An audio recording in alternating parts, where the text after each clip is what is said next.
នេហាកើតឡើងដោយសារស្រឡាញ់តែម្ខាងក្តីស្នេហានេះ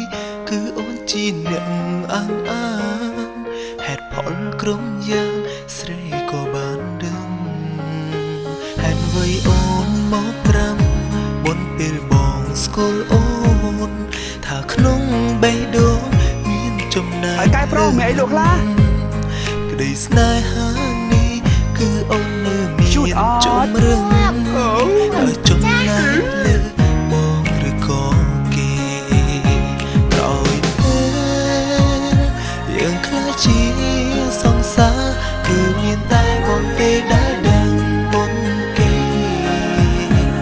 ឬឈឺចាប់មកតែយំព្រមតែស្នេហ៍ទុយបើគេជាសង្សារក្មេងអូនធ្វើឲ្យបងស្រឡាញ់អូនខ្លាំងហើយអ្វីអូនមិនស្មោះបងខ្លាំងទៅនឹងអរកាន់ឲ្យបងមានសិនជ្រឹងរើសលើមានពើនៅក្បែរដូចមុនតើខ្ញុំត្រូវយំប្រាប់អ្នកណាទៅអរ៉ាខ្ញុំបានធូរស្បើយខ្លាំងជាយាមកិច្ចមុខអូនគឺគ្រាន់តែជាលេសក្រោយពេលអស់សិនជាសង្សារ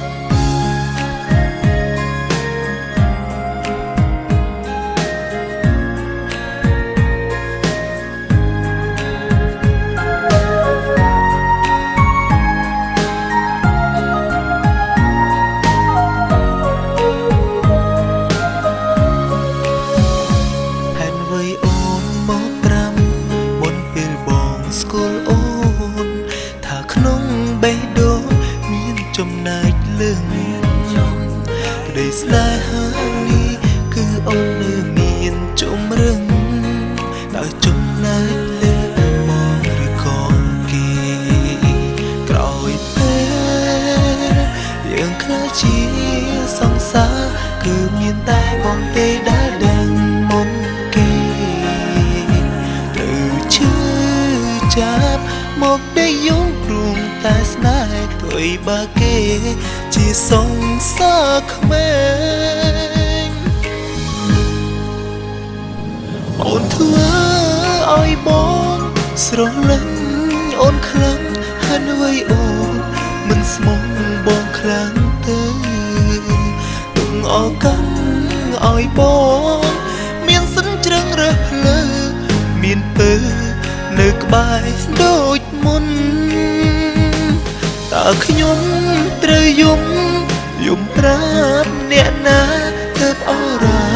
ខ្ញុំបានធូរស្បើយខ្លាំងជាយាមកិច្ចមុខអូនគឺគ្រាន់តែជាលេសក្រោយពេលអស់សិនជាសង្សារតើខ្ញុំត្រូវយំ